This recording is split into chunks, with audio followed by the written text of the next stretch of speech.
Tanner, with 3,000 stores and dealers from coast to coast, brings you a Genetown audience participation program, Star for a Night, featuring Paul Douglas, our special guest, Laird Cregar, and starring $1,001. Yes, ladies and gentlemen, 1,001 good, hard Adam Hat dollars will be awarded tonight on this program to the contestants selected by the votes of the audience here in the Ritz Theater in New York as this week's Star for a Night. And here's the man everybody's waiting for, that genial gentleman with his pockets full of jingle jangle, that high-stepping guy with a gleam in his eye, your Adam Hat paymaster of ceremonies, Paul Douglas.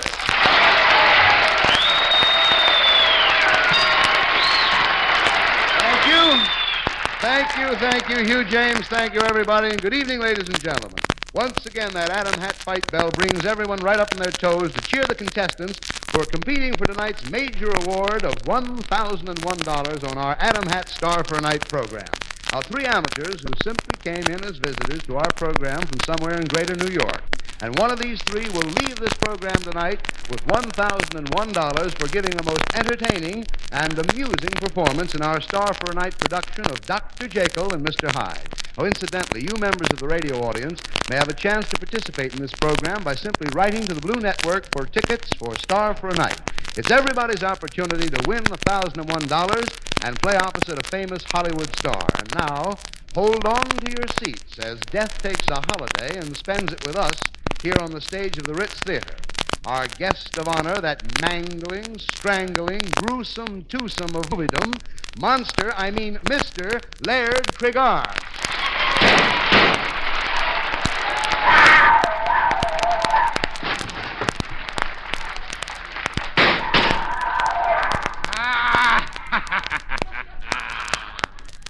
Hello, Paul. Well, hello, Laird, but what went on out there? A fella named Adam tried to sell me a hat. Persistent guy. Why, that is our sponsor. You mean that was your sponsor? Yes. Well, Laird, it's so nice of you to have come. Don't mention it. Look, Laird, seriously for a moment. I'd like to get some details about your background. You know, something about your early life. Well, Paul, I ran away from home when I was 2. When I was 3, I came back and my folks ran away from home. Heard that somewhere before, Yes, haven't we? yes, we have. By the way, old fellow, did you show any talents in your tender years? What? Did you show any talents when you were young? I used to sing.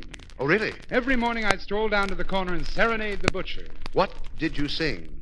Oh, give me something to dismember you by. Oh, no, really. Fantastic fellow, you. But seriously, Laird, what a life you must have led. Oh, I suppose it has been drab, Paul. But I've had my moments. Yes? For instance, there was my 12th birthday. How well I remember. I spent the whole day looking over bodies. Ooh, how horrible. Oh, they had some pretty good burlesque shows in those days. You know, Paul, it wasn't long after that I made my first pictures. Well, I guess your mother was very proud. Yeah, Paul, she was. She took all of her friends down to the post office to look at her. I'll stop for 4 minutes and explain that Yeah, joke. I'll That's stop for perfect. 5 if All you don't right. mind. But you can pick it up from there. But then the public's recognition of my great talent in Hollywood has been very kind to me. Uh-huh. I found there my own kind of people. Repulsive, treacherous, cold-blooded. You know, Lugosi and Laura and Karloff. I'll never forget the first evening I was at Karloff's house for dinner. Do tell me about it, will you? Well, Paul, I noticed some strange creatures flying around the ceiling, and I asked Boris what they were. And he said they were his daughters. So I said, but Boris, they look exactly like bats. And he said, well, what can you do, Laird, this younger generation? Oh, no. Well, Mr. Krieger. Cregar, if you don't Oh, mind. I beg your pardon. Like Krieger. cigar. I see. Cregar, pronounced on the Fox lot out in Hollywood as plenty of talent with an umlaut over the option, I trust. What's an option? Well, all right. Something that drops occasionally, but in your case, I hope never. We would like to know what your future plans are, really. Well, Paul, my next step is producing pictures. Yeah? I want to make the most horrible picture ever made. But I'm pressed for a star. I need a man who has no soul, a heart of stone, the conceit of a brass monkey, and the brains of a rhinoceros. Really? That's right. Paul, what are you doing? Well, I didn't know my brother was in the audience. But I'd like to know really what you're driving at. What are you implying with that line? Exactly what I said. You have a heart of stone, the conceit of a brass monkey, and the brains of a rhinoceros. All right, I just wanted to know, that's all, really. treat me Laird, gentle. look, tonight you're going to play the double title role in a great thing, Robert Louis Stevenson's immortal horror story, Dr. Jekyll and Mr. Hyde. Now, in the first scene, Dr. Jekyll mixes opium, potassium cyanide, nitroglycerin, and prussic acid, and drinks it down. But, Paul, why does he drink that? I don't know, but He'll be sorry. Well, Laird, he changes slowly into a small, dried-up, weak little creature who looks more dead than alive. Oh, And then he opens his mouth. I know. And then he says, I'm gonna buy myself a paper doll.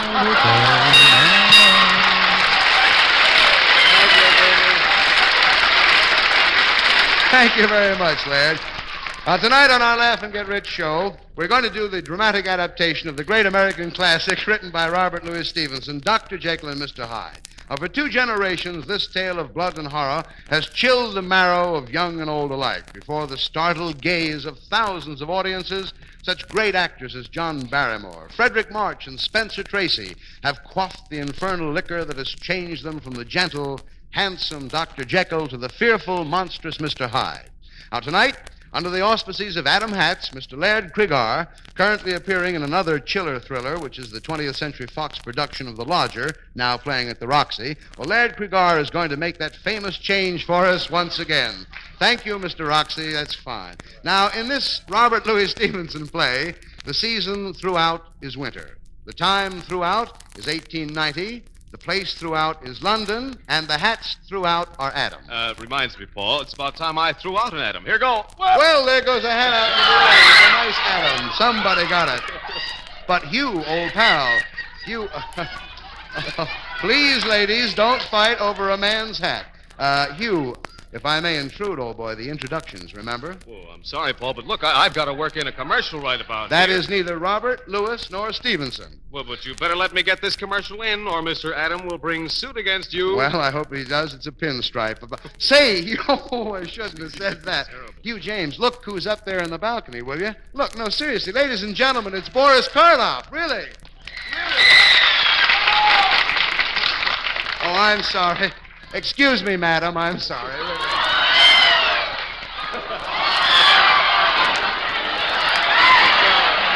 However, we throw a few hats up in the audience, and by the way, I see a couple of scientists up there who want a straw hat, Hugh. Paul, what are you going to do? Well, I'm going to split the atom, if you get what I mean, but I think you can carry on right from here. Right. Ladies and gentlemen, the play is about to begin. Grip your chairs, anchor down your toupees, and get ready to eat your program from cover to cover. Have no fears. If you're of sound mind, you'll survive this performance with nothing worse than dementia praecox, which is Latin for I'm going to buy myself a scissors so I can cut out paper dolls. So don't be nervous. The ushers will pass down the azle and administer artificial It says that right here. And here we go, Dr. Jekyll and Mr. Hyde, performed by a cast of amateurs chosen from our studio audience and by our studio audience. All citizens of Greater New York who took a moment during the week to write to the Blue Network for tickets and are now about to have a chance to earn $1,001. Our cast includes Mr. Harry Horowitz, a printer from New York, in the role of Dr. Jekyll's lawyer, Mr. Utterson. Miss Satmore, a typist from New York, in the role of Miss Malloy, the boarding house keeper. Mr. Foreman, a federal mediator from New York, as Dr. Lanyon, Jekyll's best friend. And in the 2 roles of Jekyll and Hyde, those 2 great actors, Mr. Laird and Mr. Cregar. The show is on. Thank you, Hugh James. That was swell. Now, Laird, we're expecting you to give all of yourself in this. Well, at least 250 pounds or so. Now, remember, these people are looking forward to a crack at that major award of $1,001. Of course, there are other awards. Everybody wins something, but they're all anxious to be a star for a night. So, Laird, go in there and play this Robert Louis Stevenson play as it's never been played before. All right, Paul. And if you hear a whirring sound during my performance, that'll be Mr. Stevenson spinning around in his grave. Oh, say not so. Okay, Hugh James, let's have the first contestant. Right, Paul, this is Mr. Horowitz. Mr. Horowitz, just climb around, Mr. Cregar. It's all right. It's not Well, you... Let's put a corpse together. Okay, doke. That's wonderful. You've met Mr. Krieger. Now, suppose you come in a little closer to the microphone. Don't be at all nervous. No. That's a handsome set of threads you've got on there. I like that very much. Your occupation is that of a printer, I see. Is that right? Where do you make your residence? Where do you live? What? Brooklyn. Brooklyn? Well, Good old Brooklyn. good old Brooklyn. Well, that's a wonderful place to come from, I suppose. I don't know. Tell me this. You don't mind if I ask you a few questions? Certainly You know, not. it's all in fun. By the way, what kind of a hat do you wear? Adam's hat. You do really? That's You don't. right. You don't have to say it. I mean, are you No, I related really to the do. sponsor? Is that why you say that? No. Because nobody related to the sponsor or working for the Blue Network can be on this program. No, I really wear an Adam's hat. You're really wearing that? Well, That's right. congratulations on your taste. By the way, have you ever been on the stage before? No, never. Never in your First life? time. Haven't even recited at a party or anything like Yes, that? when I was about 2. Were you going to say about 2 sheets to the wind or just about 2? 2 years old. Which, by the way, would you say is creepier, a night in Dr. Jekyll's house or a day in a suit of red flannels? A day in a suit of red flannels. All right. You're going to play the part of a lawyer, so I've got to ask you a few personal questions about that. Did you spend any time at the bar? The bar? Well, or do you I own did. You did? Do you own a bottle of scotch outright, by any chance? Correct. Well, I want to talk to you later. Are you married? Correct. Oh, you know what it means to lead a double life, then. I really think you'll be a natural for Mr. Utterson, so just listen closely while we set the scene here. Now, in this scene, you play the part of the lawyer. You're a warm, lovable character opposing the evil that is devouring your friend, Dr. Jekyll. Now, this is for $1,001, Mr. Horowitz, so be on your toes. Now, remember, this is the big moment. You're a star right now. I'm going to ask you for your autograph in a moment. The Klieg lights, how they watch the celebrities go into the theater? Well, that is you. You're the movie man right now. And you've got to portray this scene. It's a dark night in London. It's so foggy you can't see in front of you. You walk into Dr. Jekyll's drawing room, and Dr. Jekyll, as played by Mr. Krieger, will give you the first line. Here we go. Pardon me, a little frog in my throat. I would think so. Now, here we go. Take it away, will you, Laird? Mr. Utterson, sir, I have great need of your legal services. I would have your advice on several important questions. Very good, sir. You may ask me 3 questions for $50 in American money. $50 for 3 questions? Isn't that dreadfully high? Yes, you have 2 questions left. What? Oh, then I might ask why you followed me last night down to Limehouse. I wasn't following you. I was going to get a limeade. Oh, forget that was in the script. Don't be afraid of it either. Just stand right up there and act good Very and loud well. for all you're worth. Pick it up, will you, Laird? Thank you. I was picking it up. All right, we'll pick it up again where I Thank dropped it. you. Very well. Then I will still trust you, old friend. I am going to make my last will and testament. Will you give me a quill, Phil? I want to make a will. I don't have a quill. Don't you realize there's a war going on? There is not a war going on. This is 1890. Look in your script. That's what I keep telling them down at the draft board. Stay in there Utterson, pitching. Go ahead, Laird. Utterson, I lead an utterly double life. I'm scarcely human. People follow me on the street, and I'm afraid of them. Tell me, how can I get away from them? Okay, Jekyll, hide. My life, is a dreadful routine, Utterson. Each night I sneak stealthily to the chemist's and buy a bottle of sulfur and cyanide. Then I drink it, and I become a different man, a monster. And then in the early dawn, I stumble down the stairs to the chemist's again. For what? To get my 2 cents back on the bottle, what else? Give it plenty here. This is a big speech for you. No wonder you are unhappy, Jekyll. Living in this huge house alone, each room with its adjoining ghost. You need someone to give you new strength, to crush you in their arms, to make you tingle from head to foot. Thank you, no. I've had my army physical. Well, I can give you no more advice. I have done all I can. Then there is only one thing left for me to do. That's your line there. Oh, no, dramatically. not that. I must. If you can't solve my problem, I have no other choice. Then goodbye, old friend, and give Mr. Anthony my regards.